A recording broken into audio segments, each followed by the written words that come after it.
When it comes to watchOS 10.3, I'll be happy to let you know that Apple has finally released another beta. And if we go into the general and go to software update here, you can see watchOS 10.3, and this is developer beta 3.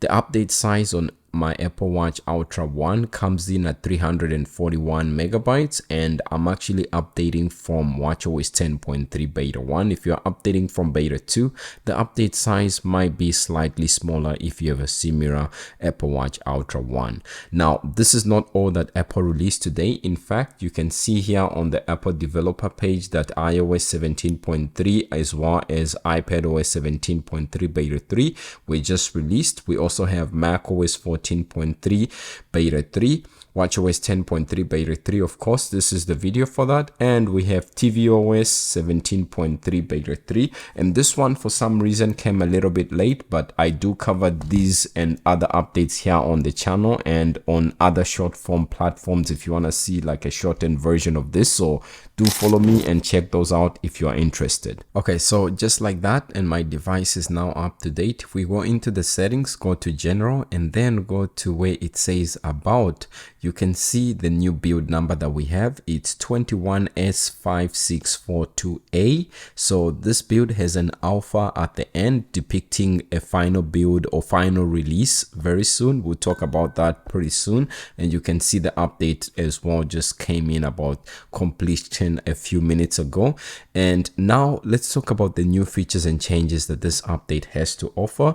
The first thing we'll highlight, since there isn't much, will have to do with the release notes that Apple has mentioned. So if you go here, you can see that they mentioned that there's a resolved issue when it comes to device support that basically pertains copying debugging symbols from Apple Watch running watchOS 10.3 beta 2, which was taking longer than expected, and it was actually approximately 10 to 20 minutes, and that issue has been resolved. And then there's another one that has to do with store kits, and this is just basically simple API or application interfaces that have been resolved with regards to different transactions. So one of the new things that I saw when it comes to watchOS 10.3, the initial beta, when I updated to it, I saw a new hello screensaver welcoming me to the Apple Watch, but with beta 2 and beta 3 I actually didn't see that. So it seems like it's not going to come. Maybe on the final release we might get it.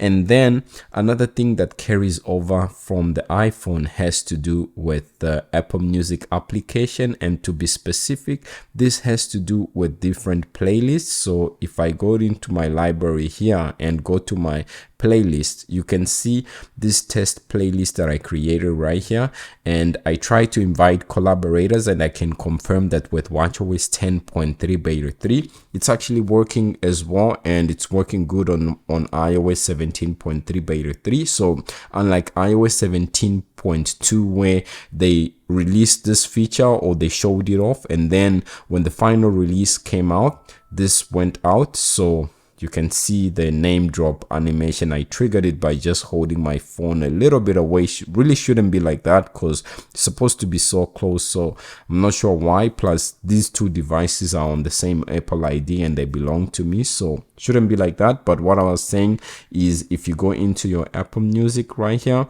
and then you go to your playlist, you can see this test one that I created. If I go on top there and try to add collaborators or add collaboration, then the changes they make, they'll also carry over to the Apple Watch. And if I want to stop collaboration, I can basically stop collaboration right there, and what I have right now will be what's final until I decide to add more collaborators. That's something that's good. Also, something to keep in mind with watchOS 10.2 and 10.3, if you are a person that basically likes to swipe to be able to change your watch faces like I do here, you can see Snoopy.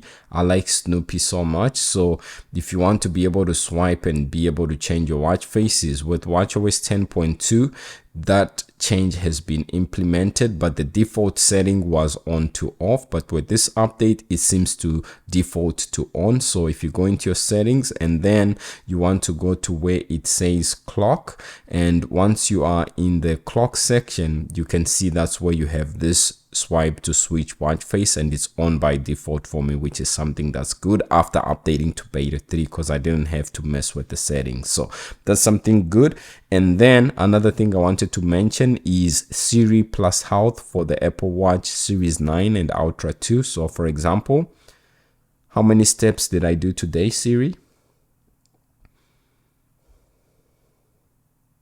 Well, this isn't going to work perfectly because this is the Apple Watch Ultra 1, but I want to show you how you can enable that because a number of people reached out to me that they were having issues. So you will need your iPhone for this one, and on your iPhone you have to go into settings, and then if you go down a little bit to where it says health, so health section right there, and then go to where it says data access and devices, and then if you go to where it says Siri, you can see access health data, and you can basically switch this off and you can switch it on if it was off for you, and now you can access your health data on your Apple Watch if you have the Apple Watch Series 9 or the Ultra 2. Unfortunately, the Series 9 gets it, but the Apple Watch Ultra 1 that I have here doesn't get that on-device Siri and Siri health metrics access. It's kind of unfortunate, but that's how it is right now.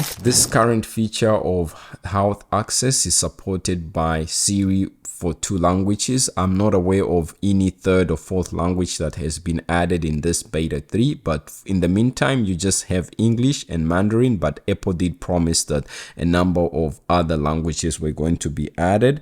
And then another thing I want to mention is Snoopy. You can see I had the 4 watch face or 4 animation that Snoopy was doing. So Snoopy is dynamic in that sense. He would do what's happening around to you when it comes to the season. So when it came to the holiday season, he had a bunch of holiday animations that he was doing.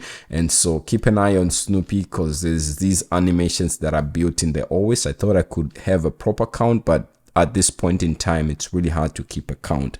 Also, something that I want to mention has to do with Siri, because a number of people have mentioned that they are having an issue when it comes to Siri, and to be specific, the raise to speak feature on watchOS 10.3. And this issue seems to have started from the first beta and it got worse with beta 2. But since this is not a feature that I use most of the time, because the way I'm holding my watch is like so close to my mouth, so I most of the times accidentally trigger this. But if you're having an issue with it, maybe toggling it off and on multiple times and then testing and see if this works or fixes the issue might be the solution for you in that case. And then a number of people have mentioned that they are having battery issues when it comes to watchOS 10.3, the betas. And for me, you can see my battery health. If I was to go down right here, it's on 97%. I believe it's dropped 1 more percent, but that's how it is here.